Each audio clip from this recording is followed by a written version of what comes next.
సరదాగా కాసేపు టీం రెడీగా ఉన్నారు. ఇప్పుడు రోస్ట్ కి రెడీ అయిపోదాం. Ready ready. ఫస్ట్ రా చిన్నోడా. అరే సీరియల్లో ఫస్ట్ సౌమ్య గారిని తీసుకుందాం. షూటింగ్ అప్పుడు అందరూ వస్తే సెట్ లోకి మేడం గారు లేట్ గా వచ్చారు. లేట్ గా రాగానే మనం డైరెక్ట్ గారు అప్పుడే ఫ్రెషర్స్ తిరుగుతున్నారు. సౌమ్య ఏంటి ఇంకా రాలేదు, సౌమ్య మేడం ఏంటి మనం ఎంత లేట్ గా వచ్చారు? నేను లేట్ గా రాలే, కార్ లో వచ్చా.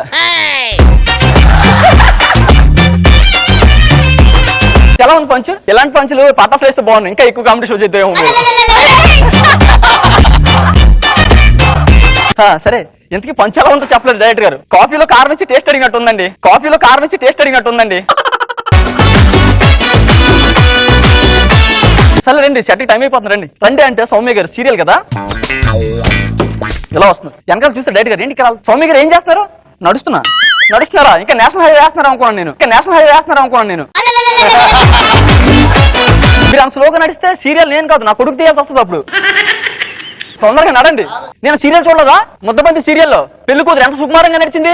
మన కూడా సీరియల్ కదా, అందుకే సింబాలిక్ గా స్లోగా నడిచి వస్తున్నా. నువ్వు పెళ్ళి వచ్చేస్తాను, నేను రాత్రి కాలం వచ్చేస్తుంది. మేడం ఈ పెర్ఫార్మెన్స్ కెమెరా ముందు చేస్తే టీఆర్పీ రేటింగ్ వస్తుంది, ఇక్కడ చేస్తే ఇరిటేటింగ్ వస్తుంది. ఓకేనా? నేను చెప్పిన క్యారెక్టర్లతో నాకే పెడుతున్నారుగా. ఇది ఎలా ఉందంటే అండి, ఫోన్లే పాపని పిల్లిని పెంచుకుంటే తెల్లందరూ వచ్చి పడుకుందంట. సౌమ్య గారు ఇంతకు ముందు యాంకర్ గా వంట ప్రోగ్రామ్స్ చేసేవారు. ఆ ఇంపాక్ట్ ఇప్పుడు సీరియల్ లొకేషన్ లో పడితే ఎలా ఉంటుంది మేడం? ఇప్పుడు షార్ట్ ఏంటంటే ఏం లేదు, బయట లోపల హాల్లో మీ హస్బెండ్ అప్పుడే వచ్చి కూర్చుంటారు, మీరు వంట చేసి అలా వంట పెడితే చాలు. ఓకేనా? సౌమ్య గారిని వంటగదిలో పంపించారండి. ఈ రోజు మన వండబోయే వంట ములంకాడతో సాంబార్. ఎంతో చక్కగా ఉంటుంది. దీనికి కావాల్సిన పదార్థాలు 4 ములంకాడలు, ఒక సాంబార్ పౌడర్. మేడం మీరు వంట ప్రోగ్రామ్ చేయాల్సిన మేడం, జస్ట్ వంట తెచ్చి పెడితే చాలు. ఎడిటింగ్ లో తీసుకో. ఇదేమైనా న్యాయంగా ఉందా? మొత్తం సీన్ అంతా వదిలేసి మీకు వంట సీన్ కే కనెక్ట్ అయ్యారా? నీళ్ళంటే ఇల్లు మొత్తం వదిలేసి ఒక్క టాయిలెట్ కి టూలెట్ బొట్టు పెట్టిందంట. నెక్స్ట్ మన వాస్ గారు సరదాగా కాసేపు సీరియల్లో మన వాస్ గారికి బ్యాచిలర్స్ అంటే బాగా ఇష్టం అనమాట. బ్యాచిలర్స్ ని చూస్తే అతనికి అలా వచ్చేస్తుంది. బయట కూడా అతను బ్యాచిలర్ గా ఫీల్ అవ్వడం మొదలు పెట్టారు. ఒక మార్నింగ్ జాగింగ్ చేస్తుంటే పక్కన ఒక అతను వచ్చాడు. సార్ మీ పేరేంటి సార్? నా పేరా బ్యాచిలర్. నేను అడిగింది మీ పేరు సార్. నా పేరే బ్యాచిలర్. చూసుకున్నారా? బియ్యం బస్తాలో ఉన్నారు, మీరు బ్యాచిలర్ ఏంటి సార్? నువ్వేమైనా బియ్యం గింజలా ఉన్నావా? స్వామి చుట్టూ తిరిగే ఎద్దులా ఉన్నావు, దరిద్రవా. ఈ పొట్ట ఉండడం వల్ల కదా మీరు అందరూ అలా అంటున్నారు. వెళ్తా డాక్టర్ దగ్గరికి వెళ్ళి పొట్ట తీయించేసుకుంటా అని చెప్పి డాక్టర్ దగ్గరికి వెళ్ళారు.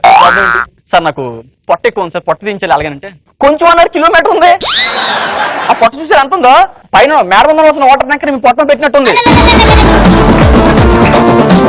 సార్ కొంచెం పరిష్కారం చెప్పండి సార్. ఒక పని చేయండి, ఇంత పెద్ద కత్తి తీసుకోండి, మీరే ఇలా కోసేసుకోండి, తగ్గిపోద్ది. ఏం మాట్లాడుతున్నారండి? ట్రీట్మెంట్ చేయమని ఇస్తే కత్తి తీసుకోండి, కోసేసుకోండి. వెనకాల మీలాంటోడే తుఫాన్ పోయిందని హైకోర్టులో కంప్లైంట్ ఇచ్చాడంట. మన వాసు గారు కేవలం ఏంటంటే బ్యాచిలర్స్ కు రూమ్ ఇద్దాం ఫిక్స్ అయిపోయారు. ఇద్దరు వచ్చి సార్ ఇల్లు రెంట్కిస్తారా? మీరు బ్యాచిలరా? కళ్ళు ఏమైనా కాల్ కింద పెట్టుకుని తిరుగుతున్నారా? పక్కన మా ఆవిడ ఉందిగా, బ్యాచిలర్ ఎలా అవుతాను? నేను బ్యాచిలర్స్ కు రూమ్ ఇస్తానయ్యా. స్కాలర్ అన్నాక స్టూడెంట్స్ కి ఇవ్వాలి, రూమ్స్ అన్నాక బ్యాచిలర్స్ కి ఇవ్వాలి. అది ఫిక్స్, నువ్వు వెళ్ళు. అటు బయటకు వచ్చాడండి. ఈడేవాడండి సినిమా అంతా వదిలేసి ఒక రేప్ సీన్ కి రేటింగ్ అడిగాడంట.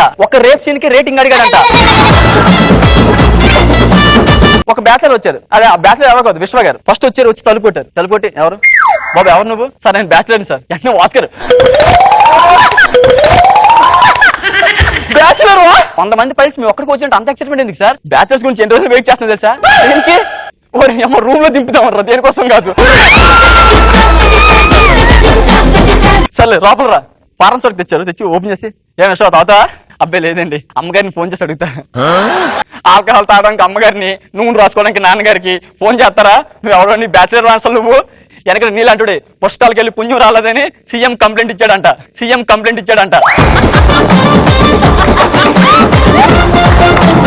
నెక్స్ట్ మన విశ్వ గారికి మంచి హ్యాండ్సమ్ గా ఉంటారు, మంచి బాడీ ఉంటది. ఇండస్ట్రీకి వచ్చి హీరో అవుదాం ఫిక్స్ అయిపోయారండి. సమ్ చేంజ్ వల్ల అతను సీరియల్ చేయాల్సి వస్తుంది. సో ఏ కథ విన్నా, సీరియల్ కథ విన్నా అతను అందులో సినిమా ఊహించుకోవడం మొదలు పెట్టారు. ఇప్పుడు అతని దగ్గరికి ఒక డైరెక్టర్ వచ్చి కథ చెప్తే ఎలా ఉంటుంది?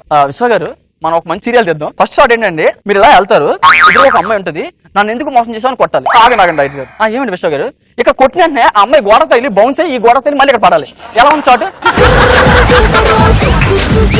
సార్ విశ్వ గారు ఇది సీరియల్ అండి, సీరియల్ అయితే సినిమాలో తీయకూడదా?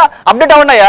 ఎక్కడి నుంచి వచ్చేస్తారయ్యా? ఫోన్ చెప్పు. నెక్స్ట్ సీన్ ఏంటండి, గుడి సార్ తాంబూలాలు పట్టుకొని మీ ఫ్యామిలీ మొత్తం ఒక రొమాంటిక్ గా అలా వెళ్తారండి గుడికి. అక్కడ ఆపు. అక్కడ ఫైట్ పెట్టాయా? అక్కడ ఫైట్ ఏంది సార్? 6 సంవత్సరాల నుంచి 6 ప్యాక్ చేస్తున్నాయా, ఒకసారి చొక్క ఇప్పేస్తున్నాయా? సార్ ఏం మాట్లాడుతున్నారు సార్? సీరియల్లో 6 ప్యాకా? సరే నెక్స్ట్ చెప్పు. ఇప్పుడు మీరు గుడిలోకి ఎంటర్ అయ్యారు కదా, అనుకోకుండా మీకు ఎప్పుడో తప్పిపోయిన ఫ్యామిలీని కలుస్తారు. అలా కలుస్తారు, ఇలాగ వస్తారు. ఆ బాగా రాగు ఐటమ్ సాంగ్ పెట్టు, అదిరిపోతే ఐటమ్ సాంగ్ పెట్టాక సార్ అలా కాదు సార్. అలా ఐటమ్ సాంగ్ పెట్టవా? నేను ఇప్పుడు చొక్కా చెప్పాలంతే. వెనక మీలాంటి సీరియల్ కూడా సెన్సార్ చేశాడంటండి, సీరియల్ కూడా సెన్సార్ చేశాడంటండి.